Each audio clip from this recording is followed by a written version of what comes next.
स्वागत है, देशवासियों का स्वागत है। अब्राहम लिंकन अमेरिका के राष्ट्रपति रहे, मैं आपको बता दूं, वो 99 चुनाव हारे हैं। आप उनकी जीतनी या गूगल पे सर्च करेंगे पता चल जाएगा। मनमोहन सिंह भारत के ऐसे प्रधानमंत्री जिनकी 7 किताब है दुनिया की दूसरी यूनिवर्सिटियों में पढ़ाई जाती है और देश के सबसे बड़े अर्थशास्त्री विद्वान में गिने जाते हैं। जिंदगी में एक भी चुनाव को जीत नहीं पाए थे, उनके बारे में मुझे बताना मैं बताऊंगा। सचिन तेंदुलकर 12वां फेल या 10वां फेल है और लेकिन देश के नंबर 1 क्रिकेटरों में से एक है। रविंद्रनाथ टैगोर जिनकी ढेरों किताबें हैं और भारत के पहले ऐसे व्यक्ति जिन्हें नोबेल पुरस्कार मिला, उसके बावजूद मैं बता दूं कि वो पढ़ाई में कभी गति से आगे पढ़ ही नहीं पाए थे, स्कूल ही नहीं जाते थे, घर के अंदर ही उन्होंने पढ़ाई वाई की। मैं आपको ये बात इसलिए बता रहा हूँ कि जीत हार कभी भी मायने नहीं रखती। ऑफिस में बाद में परफॉर्मेंस किया आएगा, क्या प्रदर्शन करेगा, कुछ नहीं पता चलेगा। हम बैठे हुए हैं पंडित दिलीप शर्मा जी के पास में। दिलीप शर्मा जी के बारे में बता दूं, नागलोई से इन्होंने चुनाव लड़ा, दम के चुनाव लड़ा, जम के चुनाव लड़ा, सामने वाले विरोधियों को हैरान हक्का बक्का कर दिया, इस ढंग से चुनाव लड़ा। चुनाव लड़ने के बावजूद भी आज भी जनता की सेवा में मौजूद है। काफी सारे लोगों ने इन्हें वोट दिया। सबसे पहले जनता की बात करते हैं। जिन लोगों ने आपको समर्थन दिया, प्यार दिया, प्रेम दिया, समर्पण दिया, उनको धन्यवाद। सब लोग क्या कहना चाहेंगे? मैं अपने क्षेत्र की पूरी जनता को बहुत बहुत ही धन्यवाद और सहयोग देने के लिए बहुत धन्यवाद। अच्छा पंडित जी, राजनीतिक नहीं, एक पर्सनल क्वेश्चन पूछ रहा हूँ क्योंकि थोड़ा आपके पास आते जाते इन्वॉल्वमेंट अटैचमेंट हो गया। आमतौर पर मैंने लगभग 40 लोगों का चुनाव प्रचार का काम देखा और चुनाव प्रचार में देखा 49 लोगों ने अपने दफ्तर बंद कर दिया। हम आपके आज भी उसी दफ्तर में मौजूद है चुनाव होने के बाद में, जो आपके पास पहले था। ये चमत्कार कैसे कर पाया आप? सर ये मेरी शक्ति नहीं, ये सिर्फ ऊपर वाले की देन है। हार जीत का कोई मतलब नहीं होता। अपने अंदर एक जुनून है। मेरे को आज भी कुर्सी की लालच नहीं, मेरे को सिर्फ ये जो सबसे पीछे बैठा हुआ आदमी उसका भला होना चाहिए। चाहे बीजेपी जीती यहाँ से, चाहे आप जीते, चाहे कांग्रेस जीते, हमें कोई दिक्कत नहीं। अभी तो फिलहाल यहाँ से बीजेपी जीत गई, तो हमें ये नहीं है कि बीजेपी क्यों जीतेगी। मैं सनातनी हूँ, मेरा मतलब बीजेपी जीतना तो अच्छी बात है, लेकिन सबसे बड़ी बात है काम करना चाहिए। चाहे मनोज शौकीन जी से मेरा निवेदन है कि आप अगर जीत के आए तो इतना काम करिए कि कोई और पंडित दिलीप शर्मा पैदा ना हो।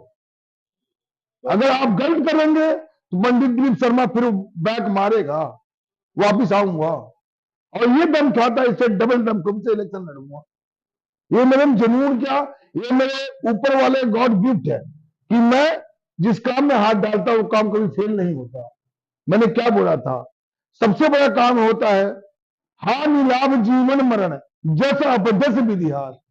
ये समय समय का फेरा होता है। मनुष्य बलवान नहीं होता है, समय होता बलवान। अब आप देख सकते हैं आम आदमी पार्टी का क्या असर हुआ।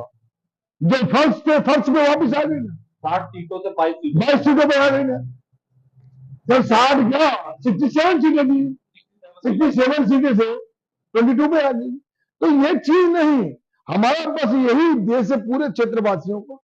आपने जिसको भी योगदान दिया, जिसके लिए भी किया, उन विधायक जी को मेरा यही सलाह है भाई होने की वजह से कि आप ऐसा काम करिए कि दूसरा कोई पंडित दिलीप शर्मा आने की जरूरत ना पड़े। काम से याद आया, अब तो भाई मनोज शौकीन जी जीत गए, विधायक ही वही है, वो सबके विधायक है, जीते हुए हारों के, जनता के, इसके उसके, आपके मेरे, सबके विधायक है। बतौर विधायक आप खुद भी यहाँ के नागरिक हैं, यहाँ की समस्याओं से ओत प्रोत रहे, क्या क्या किन प्रमुखताओं चीजों पे आप ध्यान दिलाना चाहेंगे विधायक जी? सबसे बड़ी बात यहाँ की जो मूलभूत समस्या है, शिविर हो गए, रोड हो गए, जो वहां के फैसिलिटीज है, जो एक पौष इलाके में या एक जीवन जीने के लिए अच्छी सुगम बनाने के लिए जो व्यवस्थाएं हैं वो उनको करना चाहिए। शिक्षा की तरफ ध्यान देना चाहिए, यहाँ पे मेडिकल के ऊपर ध्यान देना चाहिए। अब वो विधायक जी हैं, उनको तो हम भी यही रिक्वेस्ट कर सकते हैं कि हर चीज उनकी है, तो उनसे यही निवेदन है कि ज्यादा से ज्यादा आप यहाँ पे कोशिश करिए, हर सुविधा दें। ये नहीं कि थोड़ी थोड़ी चीजों के लिए हम बहुत दूर दूर तक भागते रहे, वो अच्छा चीज नहीं है। अपने चुनाव के दरमियान और उससे पहले भी आपके निजी जीवन में देखा कि आप महिलाओं की बड़ी इज्जत करते हैं। आपने अपने बहुत सारी महिला कार्यकर्ताओं की एक एक चीज का ध्यान रखा, उनका सम्मान का, उनके काम का, उसपे। अब रेखा गुप्ता महिला सीएम बनी है, दिल्ली की सीएम बीजेपी की तरफ से पहली बार जो है वो महिला सीएम घोषित करी गई है। महिला सीएम को क्या कहना चाहेंगे? मैं एक तो उनको बहुत ही बहुत धन्यवाद देना चाहता हूं, और बीजेपी को बहुत बड़ा श्रेय जाता है, संघ को पूरा श्रेय जाता है कि आपने ये, शायद पहले सुषमा स्वराज जी थी, सबसे पहले हाँ, उसके बाद श्रेया दीक्षित जी आई हैं, अभय रेखा जी, इनको मुख्यमंत्री बनने के लिए मैं बहुत बहुत बधाई देता हूं। बहुत अच्छा। और आज एक अंतर्राष्ट्रीय महिला दिवस महिला है, दिवस। इस वजह से मैं पूरे क्षेत्र की महिलाओं का बहुत बहुत धन्यवाद देना चाहता हूं, और ऐसे ही अग्रसर होके आप लोग आगे रहिए और अपने जो आपकी ताकत है उसको आप पहचानिए।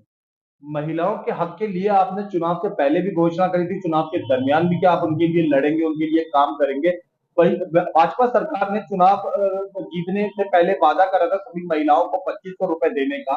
उस योजना को लागू फिलहाल अभी तक नहीं करा गया, उसके विषय में आप क्या कहना चाहेंगे? देखिए जी, ये छोटा काम नहीं होता, एक विधानसभा काम नहीं, पूरे दिल्ली प्रदेश का काम है। कोई चीज अगर बिगड़ जाती है तो उसको करने में टाइम लगता है। जैसे केजरीवाल जी है, हमें इतना टाइम लगेगा, उतना टाइम लगेगा, टाइम तो लगता है। ये अगर मोदी ने गारंटी दी है तो उम्मीद यही करते हैं कि गारंटी पूरी होनी चाहिए। ठीक है, अब दूसरी बात की तरफ और अंतिम बात की तरफ बढ़ते हैं। दिल्ली में इस समय हर्षोल्लासपूर्ण माहौल है। होली का कार्यक्रम लगभग शुरू हो चुका है, जगह जगह होलिकाएं लगाना शुरू हो गई है। बच्चे किशोर होली खेलना शुरू कर चुके हैं। रंग गुलाल की दुकान और मिठाइयों की दुकान सज गई है। होली के मंगलमय अवसर के ऊपर जनता से क्या कहना चाहेंगे? किशोरावस्था में तो आपने भी बड़ी जम के होली खेली है। नहीं, हाँ जी, ये तो होली ऐसा